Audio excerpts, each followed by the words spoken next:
के बोलिए माधव आनंद जी, मछली इस मामले में आपको क्या लगता है? क्या कोई दिल्ली से इशारा है? क्या कोई इसमें पर्दे के पीछे कोई खेल चल रहा है? क्या है, सच क्या है? राहत बंटवारा में किस प्रकार से बाढ़ में राहत सामग्रियों का लूट होता था। अभिषेक जी, अगर प्रेम रंजन जी को थोड़ा चुप कराएं तो मैं बोलूं। पटेल साहब और हम पर आरोप लगाएंगे। पटेल साहब लगातार बोलते जा रहे हैं। पटेल साहब की आवाज प्लीज बंद कीजिए। पटेल साहब, आम लोग इससे भावित हैं, आम लोग इनकी बातों को कोई तवज्जो नहीं देते हैं। कोई इनकी आवाज को म्यूट किया जाए तो मैं बोलूं। तो बाढ़ के बाद राहत सरकार ही पहुंचाने का काम करती है। पटेल साहब एक मिनट, अब माधव जी कुछ कह रहे हैं, उसको सुन लीजिए। माधव जी अब बताइए। अभिषेक जी देखिए, एक बांध की बात नहीं है। एक ही जिले में बांध 7 जगह टूट जाता है, अप्रोच रोड टूट जाता है, पुल ढह जाता है। आखिर इंटरनेशनल स्टैंडर्ड है, कोई भी पुल, पुलिया या बांध जब बनता है तो उसके पीछे एक इंटरनेशनल स्टैंडर्ड क्वालिटी मेंटेन करने की बात होती है। आखिर किस तरह से बनाया जाता है। और बाढ़ की विभीषिका कोई पहली बार बिहार नहीं झेल रहा है। बाढ़ की विभीषिका तो लगातार 15 साल, 20 साल, 25 साल से लगातार बिहार झेलता रहा है। और देखिए, डबल इंजन की सरकार, अभी अफजल साहब और प्रेम रंजन जी के बातों में देखिए कितना विरोधाभास है। वो कह रहे हैं कि केंद्र की सरकार क्यों नहीं जैसे नेपाल के साथ संधि करा देती है। देखिए, दोनों जो बीजेपी और जेडीयू हैं, दोनों की नियति साफ नहीं है। बाढ़ की विभीषिका को कम किया जा सकता है, बाढ़ को रोका जा सकता है, नियंत्रित किया जा सकता है, लेकिन इन लोगों को मतलब नहीं है। दूसरी बात, जल संसाधन मंत्रालय में कुछ लोग ऐसे हैं जो भगवान से मनाते हैं कि हर साल बाढ़ आवे, क्योंकि बाढ़ आज जल संसाधन मंत्रालय करप्शन का बन चुका है।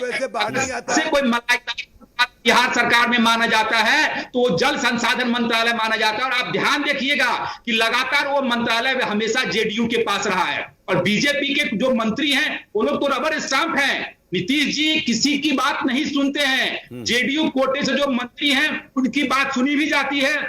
और जो बीजेपी के मंत्री हैं, अरे दबी जुबान में सब बोलते हैं, नाम लेना उचित नहीं है, लेकिन वास्तविक बात है वो रबर स्टंप के मंत्री हैं। ब्यूरोक्रेट भी उनकी बात को नहीं सुनता है। इसीलिए जो बीजेपी के नेता आज कह रहे हैं उसमें कुछ भी नया नहीं है। करप्शन का गढ़ है जल मंत्रालय, वाटर रिसोर्स मंत्रालय, बिहार सरकार। ठीक है, मैं आपके माध्यम से मांग भी करता हूं कि जल विभाग के अंदर, वाटर रिसोर्स मंत्रालय के अंतर्गत जितने भी कार्य हुए हैं पिछले 15 साल में, उसकी सीबीआई इंक्वायरी होनी चाहिए। आपको पता चलेगा। पटेल साहब के पास चलते हैं, फिर माधव जी के पास चलेंगे। पटेल साहब, अब जरा ये बताइए कि आपने ऐसे मौके पर अचानक से क्या सोचा कि आपको लगा कि यह सवाल उठाना चाहिए? एक दूसरा ये कि क्या इस पूरे बयानबाजी का, इस पूरे मामले का दिल्ली से कोई खास कनेक्शन है क्या, कि सारे नेता दिल्ली जाने के बाद, संजय मयूख दिल्ली में बैठकर कह रहे हैं कि हमारे नेता ने बहुत सही बात कही, रामेश्वर चौरसिया दिल्ली पहुंचते हैं, कहते हैं कि हम तो तंग आ गए हैं हर साल ये सुन सुनकर कि बांध टूट रहा है। क्या है दिल्ली कनेक्शन, क्या है? कात्यायन जी, हाँ, अगर किसी अधिकारी की वजह से, उनकी निरंकुशता के कारण अगर बांध टूटी है तो निश्चित रूप से जो जनप्रतिनिधि होगा उसका आक्रोश झलकेगा। हाँ, ये बात सही है, ये मैं मानता हूं। और वहां जनता को जब त्राहिमाम करते देखेंगे तो निश्चित रूप से कोई शब्द निकलेगा। ये आरजेडी की तरह नहीं है कि उन जनता से कोई परवाह नहीं है। तेजस्वी यादव और तेज प्रताप बताइए कि क्षेत्र में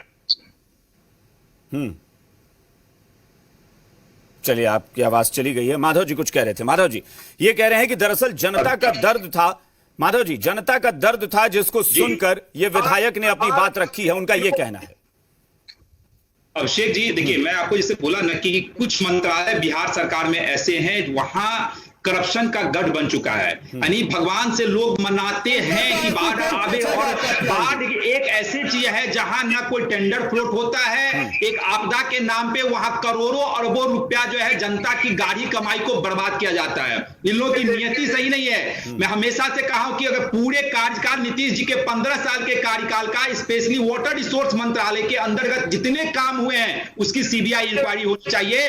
दूध का दूध और पानी का पानी हो जाएगा। और मैं कह रहा हूं कि एक अधिकारी क्यों, इसमें तो बड़े बड़े मछली। अच्छा, मैं सिर्फ एक सवाल पूछना चाहता हूं, एक सवाल माधव जी। हाँ ना, में क्या आप लोग मानते हैं इस बात से कि अगर जल संसाधन विभाग की जांच हो तो क्या स्वास्थ्य मंत्रालय का भी, स्वास्थ्य विभाग का भी जांच होना चाहिए? माधव जी हाँ ना में।